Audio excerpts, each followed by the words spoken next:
نحمده ونستعينه ونستغفره ونعوذ بالله من شرور أنفسنا ومن سيئات أعمالنا من يهده الله فلا مضل له ومن يضلل فلا هادي له وأشهد أن لا إله إلا الله وحده لا شريك له وأشهد أن محمدا عبده ورسوله من يطع الله ورسوله فقد رشد واهتدى ومن يعص الله ورسوله فقد ضل وغوى أما بعد فإن خير الحديث كتاب الله وخير الهدي هدي محمد صلى الله عليه وسلم وشر الأمور محدثاتها وكل محدثة بدعة وكل بدعة ضلالة وكل ضلالة في النار.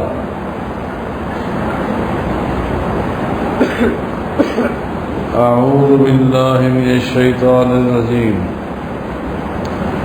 بسم الله الرحمن الرحيم. واعتصموا بحبل الله جميعا ولا تفرقوا.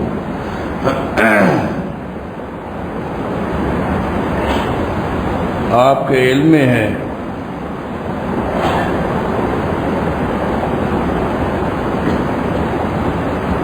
کہ عشرہ مبشرہ ان 10 صحابہ کرام رضوان اللہ علیہ مجمعین کی سیرت کو تفصیل کے ساتھ پیش کیا جا رہا ہے، جنہیں کائنات کے امام محمد رسول اللہ صلی اللہ علیہ وسلم نے ایک ہی مجلس میں نام لے کر جنت کی بشارت دی۔ اس ترتیب کو اگلے جمعہ سے انشاءاللہ شروع کیا جائے گا۔ آج موجودہ عالمی حالات کو سامنے رکھ کر میں اپنی گفتگو کی ابتدا صحیح بخاری اور صحیح مسلم کی ایک حدیث سے کرتا ہوں، جس کے راوی سیدنا ابو ہریرہ رضی اللہ عنہ ہیں۔ یہ بات آپ کو معلوم ہے کہ صحیح مسلم میں آتا ہے، ایک دن نبی علیہ الصلوۃ والسلام نے صبح کی نماز کے بعد خطبہ شروع کیا، اور آپ کے بعد ہر دور میں آنے والے حالات، فتن، علامات قیامت، جو کچھ ہونا تھا، نعت کہ وہی محمد رسول اللہ نے صلی اللہ علیہ وسلم بیان کرنا شروع کیا۔ ان علامات میں سے، ان نشانیوں میں سے کوئی ایک نشانی بھی ایسی نہیں تھی جس کا تعلق عقل سے ہو، تجربے سے ہو، مہارت سے ہو۔ عقل کو بنیاد بنا کر، تجربے کو بنیاد بنا کر کوئی شخص اس طرح کی بات نہیں کہہ سکتا۔ یہ بات وہی کہہ سکتا ہے جو کہ ناطق وحی ہو، وما ينطق عن الهوى ان هو الا وحی ہو۔ آپ نے اپنے بعد آنے والی علامات کو بیان کرنا شروع کر دیا۔ طویل حدیث ہے، ابھی بات نامکمل تھی کہ ظہر کی نماز کا وقت ہو گیا، وقفہ دیا گیا۔ اس کے بعد ظہر کی نماز کے بعد پھر وہی سے آپ نے آنے والے حالات، قیامت کی نشانیاں بیان کرنا شروع کر دی، حتیٰ کہ صحیح مسلم میں آتا ہے عصر کی نماز کا وقت ہو گیا، ابھی تک خطبہ نامکمل تھا، عصر کی نماز کے لیے وقفہ دیا گیا جس میں ساری چیزیں آ جاتی ہیں، حاجات بھی آ جاتی ہیں، ضروریات بھی آ جاتی ہیں۔ نماز عصر کے بعد آپ نے پھر وہیں سے خطبہ دینا شروع کر دیا، خطبہ مکمل ہوا اور مغرب کی نماز کا وقت ہو گیا۔ صحابہ کرام کہتے ہیں یہ نبی علیہ السلام کی زندگی کا واحد خطبہ ہے جو ہم میں سے کوئی من وان یاد نہ کر سکا۔ کسی کو کوئی بات یاد رہی، کسی کو کوئی علامت یاد رہی، کسی کو کوئی علامت یاد رہی، اور کبھی ایسا بھی ہوتا ہے جب ہم کسی علامت کو دیکھتے ہیں تو دیکھ کر ہی فوراً نبی علیہ السلام کا خطبہ یاد آ جاتا ہے۔ انہی علامات میں سے ایک علامت جس کا میں آپ کے سامنے ذکر کرنے لگا ہوں، سیدنا ابو ہریرہ کہتے ہیں رضی اللہ عنہ، نبی علیہ السلام نے فرمایا لا تقوم الساعۃ، لوگوں قیامت سے پہلے پہلے ایک علامت یہ بھی ہے حتی تخرج النار من ارض الحجاز، کہ حجاز کی سرزمین سے ایک آگ نکلے گی، سرزمین حجاز سے ایک آگ نکلے گی۔ وہ آگ کے شعلے کس قدر بلند ہوں گے، کس قدر وہ آگ آسمان کے ساتھ ٹکر دے رہی ہوگی، حتیٰ کہ نبی علیہ السلام نے فرمایا تضیع اعناق الابل بالبصرہ، جب وہ آگ حجاز کی سرزمین سے نکلے گی، اس آگ کے شعلے اس قدر بلند ہوں گے، تو نبی علیہ السلام نے ملک شام کے ایک شہر کا نام لیا، ملک شام کے ایک شہر کا، فرمایا اس کا نام ہے بصرہ۔ فرمایا کہ بصرہ کے لوگ جب تک وہ آگ جلتی رہے گی، بصرہ تک کے لوگ رات کو اسی آگ کی روشنی میں اپنے جانور، جو ان کے جانور گم ہو جائیں گے، ان کو تلاش کرتے رہیں گے۔ حضرات، یہ آگ نکل چکی، سرزمین حجاز سے یہ آگ نکل چکی۔ کہاں سے نکلی؟ میں آج اس کی تفصیل آپ کو بتاتا ہوں۔ مدینہ منورہ جو نبی علیہ السلام کے دور میں تھا، اس سے غالباً 18-20 کلومیٹر کے فاصلے پر ایک علاقہ ہے جس علاقے میں یہودی رہتے تھے۔ کعب بن اشرف یہودی کا قلعہ بھی وہی تھا جس کے آثار آج بھی موجود ہیں، جو لوگ جاتے ہیں جا کر دیکھتے ہیں۔ اس کے ساتھ ہی ایک پہاڑ ہے، یہودیوں کا دعویٰ تھا کہ یہ پہاڑ ہمارا ہے، اس لیے اس کا نام جو رکھا ہوا تھا جبل بنی قریظہ، بنی قریظہ کے یہودیوں کا یہ پہاڑ ہے۔ جس وقت نبی علیہ السلام نے بنی قریظہ کے یہودیوں کو وہاں سے نکالا، مدینہ کی سرزمین سے، ان کو اس پہاڑ کی جدائی پر کتنا دکھ ہوا ہوگا۔ دکھ تو جو ہوا ہوگا سو ہوا ہوگا۔ آج 654 ہجری کی بات ہے، 654 ہجری کی بات ہے، یہی پہاڑ جن کو یہودی اپنی طرف منسوب کرتے تھے، اللہ تعالیٰ کی شان پر قربان جائیں، حجاز کی سرزمین میں لاکھوں پہاڑ ہے، لاکھوں پہاڑ ہے، لیکن اللہ تعالیٰ نے اپنی قدرت سے اس جبل بنی قریظہ کو نیچے سے آگ لگا دی۔ ایسی آگ لگی، ایسی آگ لگی، آپ صحیح مسلم کی شرح 9ویں اٹھا کر دیکھ لیں، ابن کثیر اٹھا کر دیکھ لیں، قرطبی کی تذکرہ اٹھا کر دیکھ رہے ہیں، ایسی آگ لگی، پہاڑ کو آگ لگی اور نیچے سے آگ لگی، اللہ کی شان پر قربان جائیں،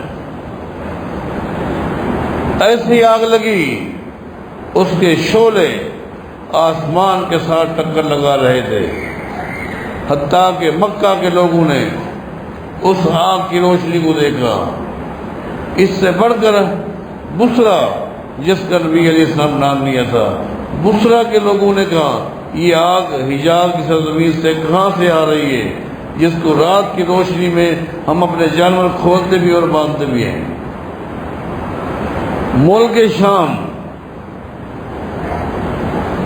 یہ نبی علیہ السلام کا جو فرمان ہے، اس کا عقل سے کیا تعلق ہے، اس کا تجربے کے ساتھ کیا تعلق ہے کہ 650 سال کے بعد یوں پہاڑ کو آگ لگے گی، اس کی روشنی ہوگی، اس کا کوئی عقل سے تعلق نہیں ہے۔ یہ حدیث بھی دلیل ہے کہ نبی علیہ السلام کا فرمان اللہ کی وحی سے ہے۔ حضرات، یہ میرا استنباط ہے، قربان جائیں اللہ نے کس پہاڑ کو آگ لگائی۔ آج بھی اگر آپ جاتے ہوں گے اس پہاڑ کو کھڑے ہو کر دیکھتے ہوں گے، کوئلہ کر کے رکھ دیا اللہ نے، اور راکھ کر کے رکھ دیا، چوفیر پہاڑ ہیں۔ اب بھی میں جب گیا تھا، نیچے گاڑی میں بیٹھا تھا، محترم شیخ ضیاء الحق بھٹی حافظ اللہ اوپر پہاڑ پہ گئے، واپس آئے تو جس طرح راکھ لے کر آتے ہیں، راکھ یوں راکھ کر کے رکھ دیا اللہ نے، ایسی آگ لگا دی۔ اس پہاڑ کا انتخاب اللہ نے کیا جو میں سمجھا ہوں، میرا استدلال غلط بھی ہو سکتا ہے، کہ اللہ کی زمین پر جتنا اللہ کی مخلوق ہے، سب سے زیادہ اللہ کو جس قوم سے بغض ہے، نفرت ہے، عداوت ہے، وہ یہودی ہے۔ مسلمانوں ذرا غور کرتے ہیں، میں آپ کو کہاں لے کر جا رہا ہوں۔ سب سے زیادہ یہی وجہ ہے کہ دین اسلام نے دعوت و تبلیغ کے حوالے سے، اخلاقیات کے حوالے سے جو بھی قوانین بنائے ہیں، تمام قوانین کے لیے عالم کفر کو ان قوانین کے مطابق گفتگو کرنی ہے، سوائے یہودیوں کے۔ کبھی سوچا؟ نبی علیہ السلام کا فرمان ہے، کسی قوم کے ساتھ اس وقت تک نہ جہاد کرنا ہے، نہ تلوار استعمال کرنی ہے، جب تک اس قوم کے آگے اسلام کی دعوت پیش نہ کی جائے۔ اسلام کا قانون یہ ہے، کبھی کسی بستی پر، چاہے وہ بستی ہندو کی ہو، سکھ کی ہو، مجوسی کی ہو، عیسائیوں کی ہو، رات کی تاریکی میں جب وہ لوگ سوئے ہوں ان پر حملہ نہیں کرنا۔ لیکن اسی شریعت نے حکم دیا ہے، جب یہودیوں کا علاقہ ہے، نہ دن دیکھنا ہے، نہ رات دیکھنا ہے، نہ یہ دیکھنا ہے کہ سوئے ہوئے ہیں یا جاگ رہے ہیں، نہ ان کے آگے اسلام کی دعوت پیش کرنی ہے۔ بنو مستلق کے یہودیوں پر جس وقت نبی علیہ السلام نے حملہ کیا، رات کا وقت تھا، یہودی سوئے ہوئے تھے، ان کے جانور گھاٹ پر پانی پی رہے تھے۔ صحابہ نے عرض کی، یہ تو سوئے ہوئے۔ فرمایا جی ہاں، یہودیوں کے لیے یہ قانون نہیں ہے، یہ پوری دنیا کے کفر کے لیے قانون ہے، یہودیوں کے لیے یہ قانون نہیں ہے۔ رات کی تاریکی میں ان کے مردوں کو قتل کر کے رکھ دو، ان کے بچوں کو، ان کی عورتوں کو لونڈیاں اور غلام بنا کے رکھ دو۔ آپ کو پتہ نہیں ہے مکہ کے کافروں نے نبی علیہ السلام کے ساتھ کس قدر زیادتیاں کی، کس قدر ظلم کیا۔ اس کے باوجود فتح مکہ کے موقع پر جب معافی مانگی تو نبی علیہ السلام لا تثریب علیکم اليوم، میں نے تمہیں معاف کر دیا۔ حالانکہ ان کے ظلم اور زیادتی کی ایک داستان ہے، لیکن نبی علیہ السلام نے معاف کر دیا۔ جبکہ ان کافروں کے مقابلے میں، ان مشرکین کے مقابلے میں، بنو قریظہ جس پہاڑ کا مدد کیا، بنو قریظہ کے یہودیوں نے خالی نبی علیہ السلام کے ساتھ ایک آد شکنی کی تھی، ایک وعدہ خلافی کی تھی۔ نبی علیہ السلام سے کہا تھا تیسری طاقت جو بھی مدینہ پہ حملہ کرے گی ہم مل کر مقابلہ کریں گے۔ اندر کھانا مکہ کے کافروں سے کہا کہ تم آؤ ہم تمہارے ساتھ ہیں۔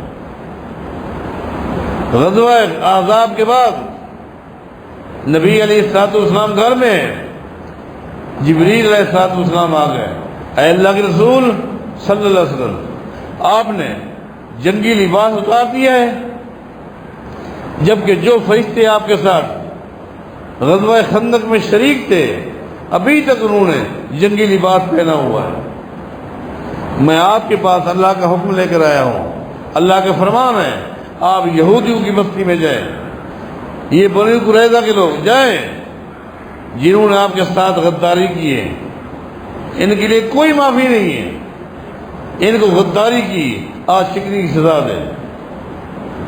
نبی علیہ السلام وہاں پہنچ گئے، بنو قریظہ کے یہودی کہنے لگے اے محمد صلی اللہ علیہ وسلم ہم آپ کے فیصلے کو نہیں مانتے، اگر ہمارا کسی کو جج بنانا ہے تو سعد بن معاذ کو بلا لے۔ سعد بن معاذ جو زخمی ہو چکے تھے اور مسجد نبی کے سین میں جن کی چارپائی تھی تاکہ تیمارداری کرنے والے آئیں پریشانی نہ ہو، نبی علیہ السلام نے ان کو بلا لیا، وہ سواری پر سوار ہو کر آ گئے۔ نبی علیہ السلام نے فرمایا کہ سعد یہ میرے فیصلے کو سننے کے لیے بھی تیار نہیں، آپ بتائیں ان کے لیے کیا فیصلہ ہے، ان یہودیوں کے لیے کیا فیصلہ ہے؟ سعد بن معاذ نے کہا اے اللہ کے رسول صلی اللہ علیہ وسلم میرا فیصلہ یہ ہے ان کے جتنے مرد ہیں ان کے سر قلم کر دو۔ 700 یہودی تھے نبی علیہ السلام نے جو کہ رحمت للعالمین تھے، ہر درجہ مہربان تھے، لیکن جب معاملہ یہودیوں کا آیا 700 یہودیوں کو سر قلم کر دو، ان کے بچوں کو، ان کی عورتوں کو لوڈیاں اور غلام بنا کے رکھ دیے۔ جب یہ فیصلہ دیا نبی علیہ السلام فرماتے ہیں لقد حکمت بحکم اللہ تعالی من فوق 7 سماوات، سعد تو نے زمین پر یہودیوں کے بارے وہ فیصلہ کیا ہے جو 7ویں آسمان کے اوپر اللہ فیصلہ کر چکا ہے۔ اس کی وجہ کیا ہے؟ اس کی وجہ کیا ہے؟ زمین کی پشت پر یہ واحد قوم ہے یہودی جو اللہ کے غدار ہیں، انبیاء کے غدار،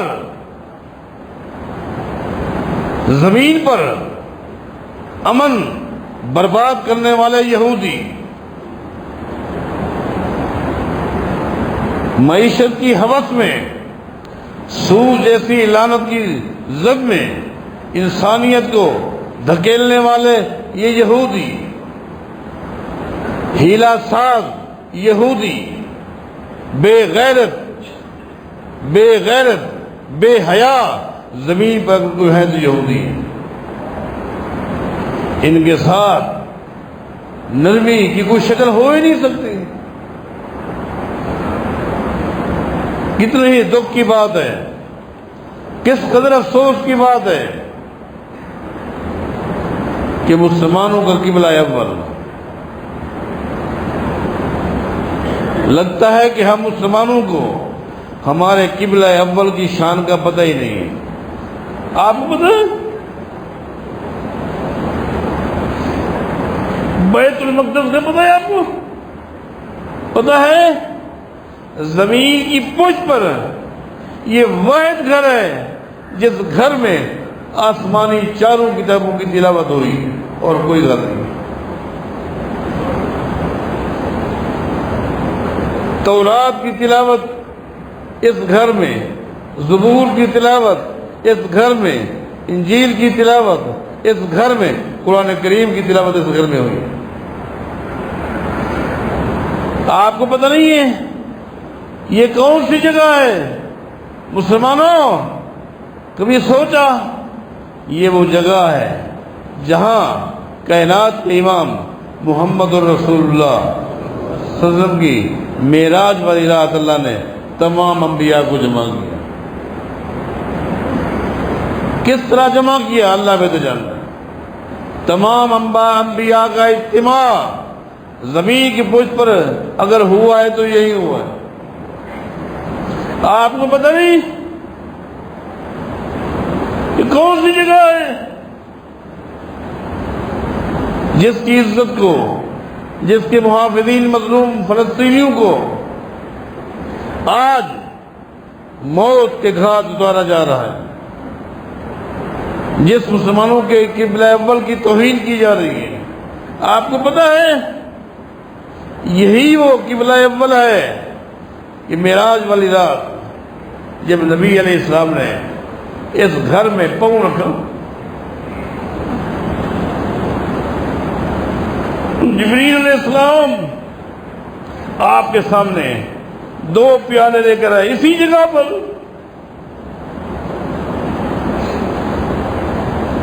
یہ جگہ ہے کائنات کے امام محمد الرسول اللہ صلی اللہ علیہ وسلم اس گھر میں داخل ہو رہے ہیں۔ جبریل اپنے دونوں ہاتھوں میں 2 پیالے لے کر آتے ہیں۔ اے اللہ کے رسول صلی اللہ علیہ وسلم، ان پیالوں میں سے ایک پیالے کا آپ انتخاب کر لیں، آپ اس کو نوش فرما لیں۔ ایک پیالے میں شراب تھی، ایک میں دودھ تھا۔ جبریل تمام فرشتوں کا سردار، تمام انبیاء کے سردار کے سامنے دودھ اور شراب کے پیالے یہاں لے کر کھڑا ہوا، یہ وہ جگہ ہے۔ نبی علیہ السلام نے دودھ کا پیالہ لے لیا،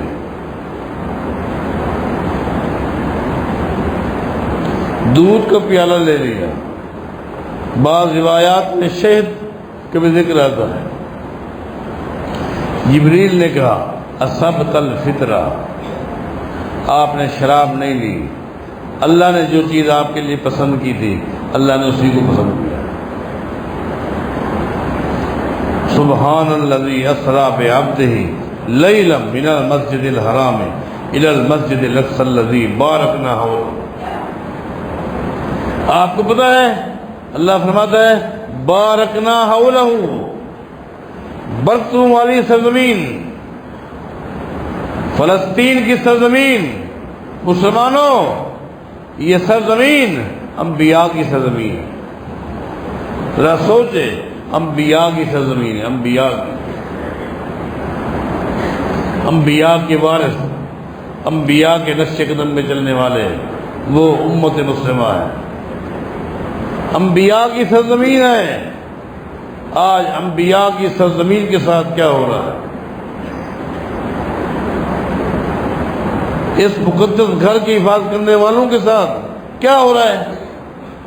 افسوس ہے، افسوس ہے۔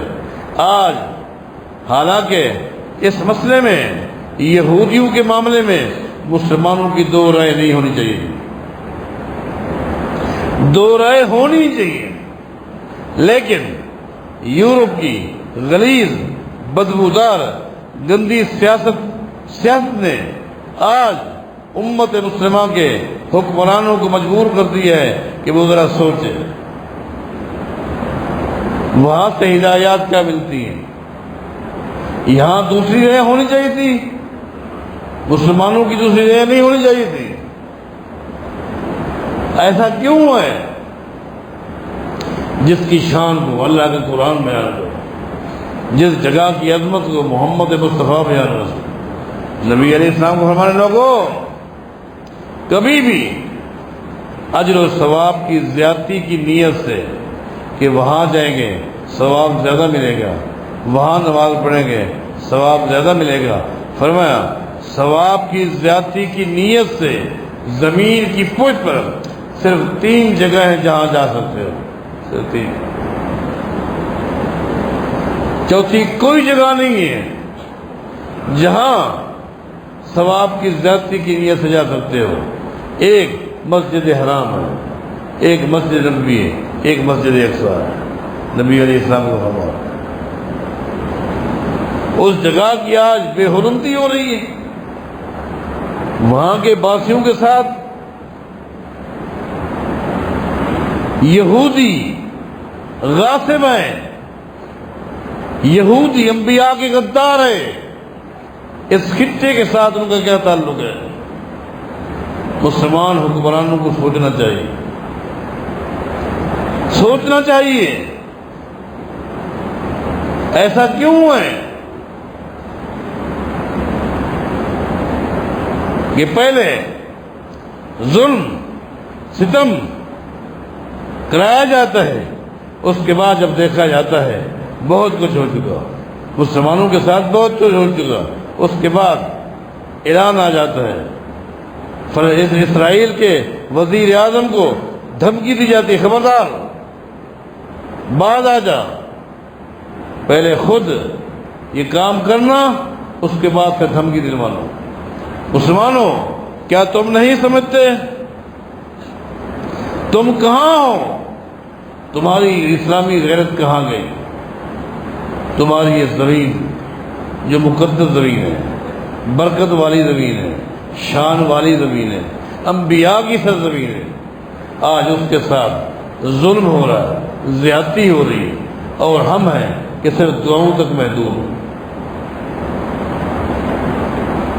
صرف دعاؤں تک محدود ہے مسلمان۔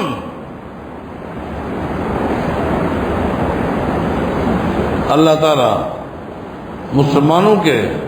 مسلمان حکمرانوں کو اپنی ذمہ داری کا احساس دلا دے۔ اے اللہ، تو ہی محافظ ہے، تو محافظ ہے۔ اگر تو بنو قریظہ کے پہاڑ کو آگ لگا کر ان کے دل کو جلا سکتا ہے، آج بھی تو قادر ہے، تو قادر ہے، تیری طاقت کا کوئی مقابلہ نہیں ہے، تیرے فیصلوں کا کوئی مقابلہ نہیں ہے۔ اے اللہ، ہماری درخواستیں تیرے آگے ہیں، ہم لاچار ہیں، بے بس ہیں، بے کس ہیں، ہماری تیرے آگے درخواستیں ہیں۔ اے اللہ، اس مقدس سرزمین کی حفاظت فرما۔ اے اللہ، وہاں کے نہتے فلسطینیوں کی اے اللہ تو مدد فرما، اس مقدس جگہ کی تو حفاظت فرما۔ اقول قولی ھذا واستغفر لی ولکم وآخر الحمد للہ رب العالمین۔ ان الحمد للہ نحمده ونستعینه ونستغفره ونعوذ باللہ من شرور انفسنا وسیئات اعمالنا، من یهده اللہ فلا مضل له ومن یضلل فلا هادی له، واشهد ان لا الہ الا اللہ وحدہ لا شریک له، واشهد ان محمدا عبدہ ورسولہ، اما بعد فإن خیر الحدیث کتاب اللہ وخیر الہدی ہدی محمد صلی اللہ علیہ وسلم، وشر الامور محدثاتها وکل محدثۃ بدعۃ وکل بدعۃ ضلالہ وکل ضلالۃ فی النار۔ نبی علیہ الصلوۃ والسلام کا فرمان ہے، اذکروا محاسن موتاکم۔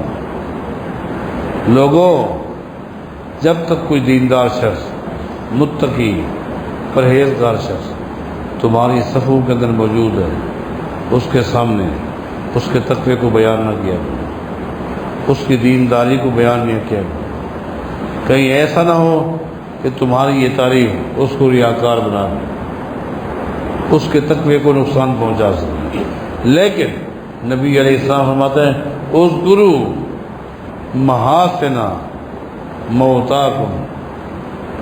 جب تم میں سے کسی شخص کا انتقال ہو جائے اور اس کے اندر خوبیاں پائی جاتی ہیں، تو تم اب ان کی اوصاف حمیدہ کو، ان کی خوبیوں کو لوگوں کے سامنے بیان کرو۔ آپ کو معلوم ہے، میں عمرے کے حوالے سے سعودیہ گیا تھا، حرم مکہ میں تھا کہ مجھے اطلاع ملی کہ میرے انتہائی اچھے دوست، اچھے ساتھی بھائی ابراہیم لیل پور والے، ان کا انتقال ہو گیا۔ میں آپ کو بتاؤں، شاید آپ کو معلوم نہیں ہوگا، بھائی ابراہیم کس قدر حساس طبیعت کے مالک انسان ہے۔ ان کی حساسیت کا اندازہ اس بات سے لگائیں کہ ہماری ہر پیر کو جو ایک نشست ہوتی ہے، اجتماعی بھی ہوتی ہے، انفرادی بھی ہوتی ہے، ایک موقع پر انفرادی نشست میں وہ تشریف لائے اور کہنے لگے کہ میرے ذہن میں 2 سوال تھے اور اتفاق ہے میں آتا آپ نہ ہوتے، آپ ہوتے میں نہ ہوتا۔ لوگوں کے سامنے میں نے وہ سوال اس لیے نہیں کیے کہیں میرے سوال کا معنی کوئی غلط نہ لے۔ ہو سکتا ہے کہ بعض لوگ جن کی سوچ محدود، جن کی فکر محدود، جن کا علم محدود ہوتا ہے، تو وہ اپنے زاویے میں ہو سکتا ہے اس کا معنی غلط لے گا اور بجائے فائدہ کے نقصان ہو جائے۔ اس لیے میں نے سوچا تھا شیخ سے اکیلے بیٹھ کر سوال کروں گا تاکہ اس سے فائدہ پہنچے لیکن نقصان نہ پہنچے۔ کس قدر میں ان سوالات کے نہیں جا رہا، لیکن کس قدر حساس طبیعت کے مالک ہیں، کتنی مبارک ان کی سوچ تھی کہ نئے دوست آتے ہیں، علم نہیں ہوتا، صلاحیت نہیں ہوتی اور بعض سوال ان کے لیے نقصان دہ ثابت ہو جاتے ہیں، بعض سوال کی گہرائی تک نہیں پہنچ پاتے ہیں۔ اتنا حساس طبیعت کے مالک ابراہیم بھائی تھا، اللہ ان کو غریق رحمت ہے، اللہ ان کی بخشش فرمائے کہ 2 سال تک انتظار کیا لیکن سب کے سامنے سوال نہیں کیا۔ ایسی سوچ کے لوگ بہت کم ہوتے ہیں، اللہ ہمارے دوست کی بخشش فرما دے۔ اس کے بعد جو ہی میں مدینہ گیا، میں حرم مدینہ میں تھا تو مجھے میرے نوجوان عزیز بھائی عبد القادر ولی جی کی وفات کا علم ہوا، بڑا دھچکا لگا۔ آپ کو معلوم ہے بھائی عبد القادر ولی جی جو تھے ان کا میرے ساتھ جہاں یہ تعلق تھا کہ وہ میرے بھتیجا تھے، یہاں یہ بھی تعلق تھا ان کا میرا ایک دوستانہ ماحول تھا۔ جن چند نوجوانوں کے فون نمبر میں نے سیو کیے ہوئے ہیں، جن کی کال کو میں اٹھاتا ہوں یا دوبارہ فون کرتا ہوں، انہی میں سے ایک بھائی عبد القادر تھے، اور ان کی اس فکر کو، ان کی صلاحیت کو، ان کے تقوی کو میں بہت قریب سے جانتا ہوں۔ کس قدر تقوی والے انسان تھے۔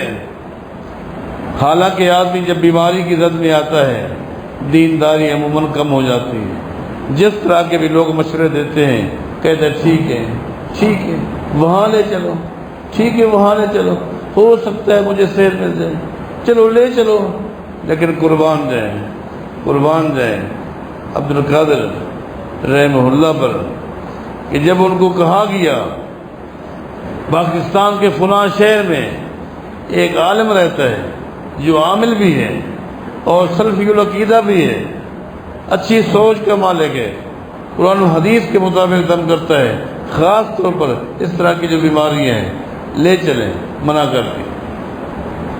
جب گھر والوں نے مجھ سے رابطہ کیا تو میں نے ان سے کہا عبد القادر یہ تو جائز ہے، بڑے احترام کے ساتھ میری گفتگو سنتے رہے، آپ نوٹ کر لیں، بڑے احترام کے ساتھ میری گفتگو سنتے رہے۔ جب میری گفتگو پوری ہو گئی کہتے ہیں شیخ صاحب ایک حدیث جو میں نے کئی مرتبہ آپ سے سنی ہے، ایک حدیث ہے جو کئی مرتبہ میں آپ سے سن چکا ہوں کہ نبی علیہ السلام نے فرمایا تھا کچھ خوش نصیب ایسے بھی ہوں گے قیامت کے دن جو بغیر حساب کی جنت میں جائیں گے، اور نبی علیہ السلام نے ان خوش نصیب لوگوں کی جو علامات بیان کیے، ان علامات میں سے ایک علامت یہ بھی ہے کہ وہ استرقا، مطلب یہ کسی شخص کا انتخاب کر لینا کہ اسی کے پاس جاؤں گا، اس سے دم کرواؤں گا، ٹھیک ہو جاؤں گا، اگرچہ جائز ہے لیکن اس لسٹ سے وہ نکل جاتا ہے۔ مجھے یہ تکلیف برداشت ہے لیکن میں چاہتا ہوں اللہ کے ہاں میرا نام اس فہرست میں لکھا رہے، میں وہاں نہیں جاتا۔ ایسا تقویٰ، تکلیف بڑھ رہی ہے، دینداری بڑھ رہی ہے، تقویٰ بڑھ رہا ہے، حتیٰ کہ حج کا موقع آ گیا اس نے تیاری کر لی۔ واللہ ہم میں سے کوئی شخص تیار نہیں تھا کہ اس کنڈیشن میں یہ بندہ حج لے جائے۔ حج کر چکا تھا، اللہ سہ دے گا پھر کر لے گا، لیکن اس نے کہا نہیں میں جاؤں گا، آخر کار چلا گیا۔ اور میں آپ کو بتاؤں عبد القادر کی زبان میں اللہ نے ایسی تاثیر، بڑوں سے بات منوا لینا، چھوٹا ہو کر بڑوں سے بات منوانا، یہ بھی ایک خوبی ہوتی ہے۔ طبیعت بگڑ گئی حج کے موقع پر، ہسپتال میں داخل کر دیا گیا۔ ہسپتال والوں نے کہا ایمبولینس کے ذریعے ہم ان کو حج کرائیں گے۔ جتنا زور لگانا تھا سب نے لگایا، لیکن ہسپتال والوں نے کہا نہیں، اس کنڈیشن میں ہم اس کو نہیں بھیج سکتے، نہیں، ہم ایمبولینس کے ذریعے، جبکہ عبد القادر چاہتا کہ ایمبولینس کے ذریعے حج کرنے میں میرا دل مطمئن نہیں ہو۔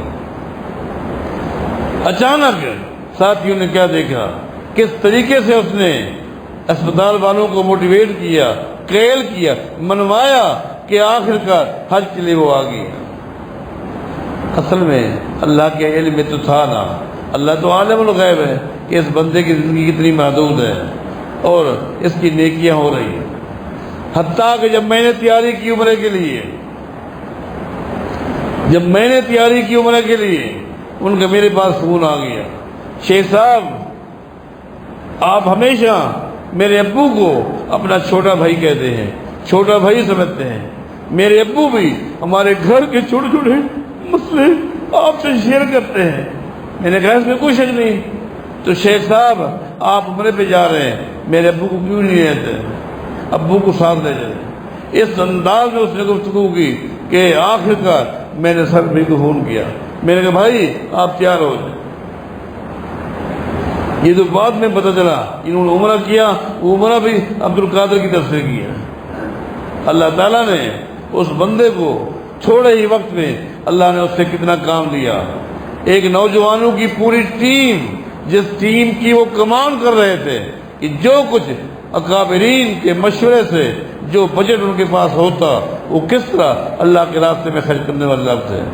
میری دعا ہے اللہ ان سے راضی ہو جائے، ان سے راضی ہو جائے، اور ان کے علاوہ جتنے ہمارے مسلمان بھائی مسلمان بہنیں جو بھی ایمان پر فوت ہو گئے، اے اللہ ان کی بخشش فرما دیں، لواحقین کو صبر جمیل عطا فرما۔ اقول قولی ھذا واستغفر اللہ لی ولکم وآخر الحمد للہ رب العالمین۔